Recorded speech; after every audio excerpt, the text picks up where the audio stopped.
So without further ado, we go into Darkness Rising Part 2.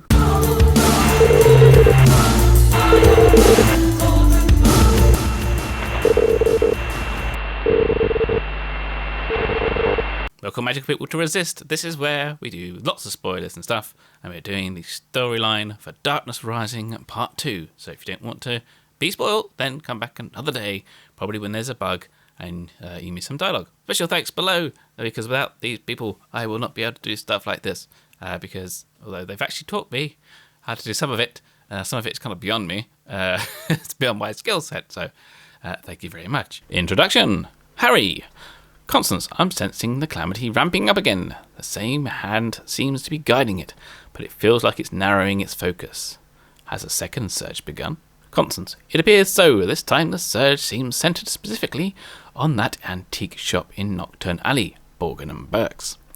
If I didn't know any better, I'd say the calamity was looking for something. Do you think Grim Fawley might be trying to tell us to investigate Borgin and Burke's? Harry, it's certainly possible, but my gut is telling me that this isn't Grim's doing.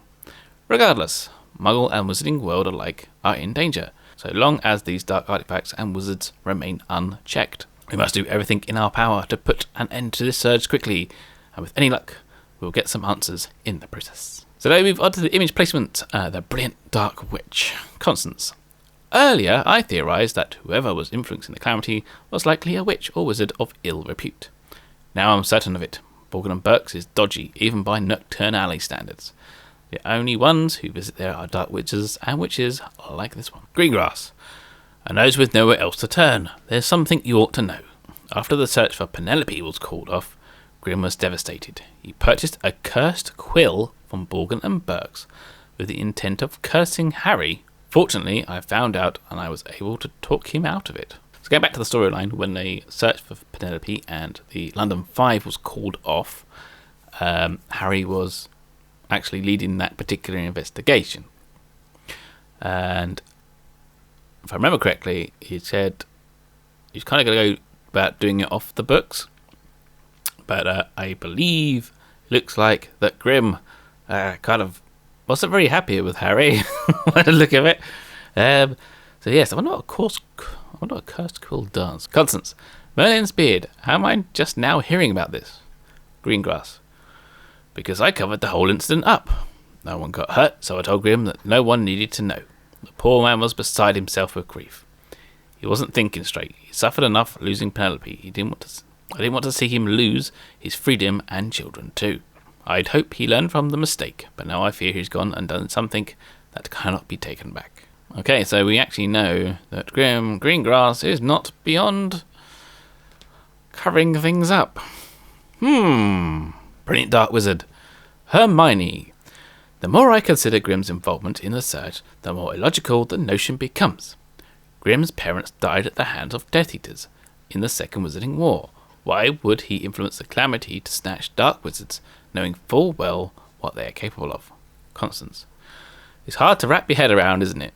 Perhaps he felt he had no choice, or he had less control over these surges than we thought. Hermione. I hope you're right, Constance. I shudder to think what would happen if a truly dark wizard was able to manipulate the calamity. Halloween. Borgin. Harry. As far as Nocturne Alley denizens go, Borgin always struck me as relatively harmless. His wares, on the other hand, were quite the opposite. He even stocked a cursed necklace that he advertised as having taken the lives of 19 muggles. If something like that were to fall into the wrong hands because of this surge, the consequences would be dire. Giant stone hand. Constance. The more I see of this surge, the more convinced I am that the witch or wizard behind it is after something that either is or was at Borgin and Burke's. But what are they looking for? And perhaps more precisely, why do I feel so compelled to give this giant stone hand a high five? What an idiot. Isn't that giant stone hand actually in the portkey? Actually, they're all in the portkey. Ominous mask. Constance. There's something about this mask that fills me with dread, but I can't quite put my wand on it. Greengrass. If this is what I think it is, you have a right to be nervous. Years ago, I stumbled upon information regarding an ancient cult of dark wizards and witches that used masks like this one. Legends claim they were capable of transferring knowledge and power from generation to generation. I thought it was a load of codswallop at the time, But now, given what we've learned about the Calamity and how one can manipulate it to snatch and implant memories, I am not so sure. Holy crap. Lynette's gonna lose her mind over this one. An ancient cult of dark wizards and witches that use those masks and transferred knowledge and power from generation to generation. Wow. Mysterious note. Yes, we have mysterious note pieces in part 2. Constance. For the first piece. Look, the Calamity has delivered us another fragment of a note. Perhaps once we find all the pieces, we will get an answer as to who's behind the surge and why. Fifth piece. Constance. We've managed to recover multiple pieces of this note now, but I can't make Runespore heads or Krupp's tails of what's written on it. Harry. It looks like some sort of runic script. I don't recognise it, but I bet my wand Hermione here does. Hermione. Curious. This appears to be a ciphered message. It seems to employ a runic alphabet of sorts. Constance. Will you be able to decode it once we've found all the pieces, Hermione? Hermione.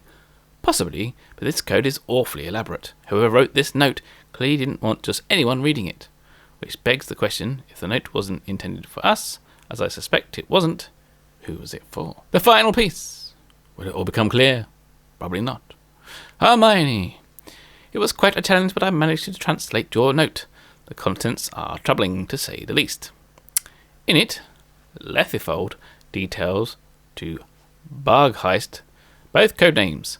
I'm assuming how they successfully used the Calamity to obtain some artifact that they had once passed through Borgin and Burks. Harry, it's as I feared then. Others have discovered how to manipulate the Calamity. Did the note give any indication as to what that artifact is, or what they wanted it for?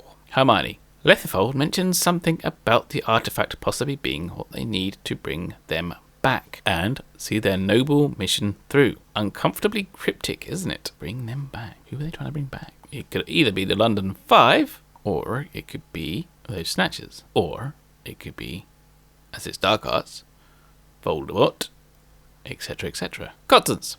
I just recalled why Bargheist sounded so familiar. That's what my Muggle granddad called the ghostly black dog that supposedly haunted the churchyard he lived beside.